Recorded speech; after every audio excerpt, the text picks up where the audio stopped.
महादेव का ही वास है। वो सच्चे शिव भक्त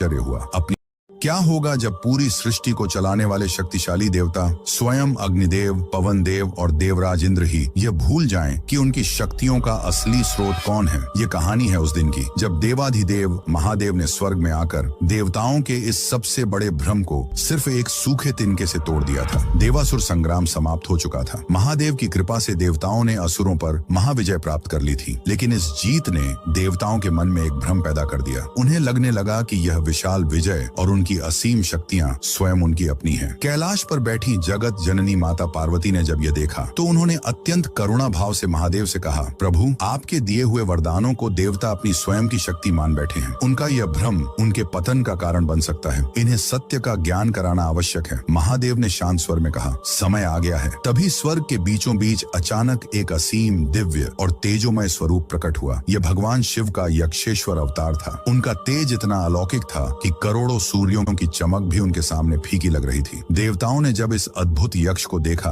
तो उन्हें आश्चर्य हुआ। अपनी शक्तियों के प्रति पूरी तरह आश्वस्त होकर देवता एक साथ उस रहस्यमयी यक्ष के पास पहुंचे। सबसे पहले अग्निदेव ने गर्व से अपना परिचय दिया, मैं अग्नि हूँ, मैं चाहूँ तो पल भर में पूरी सृष्टि को भस्म कर सकता हूँ। यक्षेश्वर ने बिना कुछ कहे अत्यंत शालीनता से एक सूखा तिनका उनके सामने रख दिया और मुस्कुराते हुए कहा, तो अपनी पूरी शक्ति से इस तिनके को जलाकर दिखाइए। अग्निदेव ने अपनी प्रचंड ऊर्जा लगा दी। भयंकर ताप उत्पन्न हुआ, लेकिन चमत्कार, वो उस बेजान तिनके का एक अंश भी नहीं जला सके। अग्निदेव नतमस्तक होकर पीछे हट गए। फिर वायुदेव आगे आए और बोले, मैं संपूर्ण ब्रह्मांड को उड़ा सकता हूँ। यक्षेश्वर ने फिर उसी तिनके की ओर संकेत किया। वायुदेव ने भयंकर तूफान ला दिए, लेकिन वो तिनका अपनी जगह से एक सूत भी नहीं हिला। वायुदेव भी निःशब्द रह गए। जब दोनों देवता हार गए तो स्वयं देवराज इंद्र अपने वज्र के साथ वहां पहुंचे, लेकिन देवराज का भ्रम इतना गहरा था कि महादेव ने उन्हें अपने दर्शन के योग्य ही नहीं माना। इंद्र के वहां पहुंचते ही वह दिव्य यक्ष अंतर्ध्यान हो गया और देवराज इंद्र उन्हें देख तक नहीं सके। अपनी अपार शक्ति के बावजूद इंद्र स्वयं को नितांत असहाय महसूस करने लगे। तभी आकाश में एक दिव्य ज्योति चमकी और माता उमा यानी देवी पार्वती प्रकट हुई। उन्होंने अत्यंत प्रेम से देवताओं को समझाया, हे देवगण, वह रहस्यमयी यक्ष कोई और नहीं, स्वयं पर ब्रह्म परमेश्वर भगवान शिव थे। वह यह बताने आए थे कि आपकी यह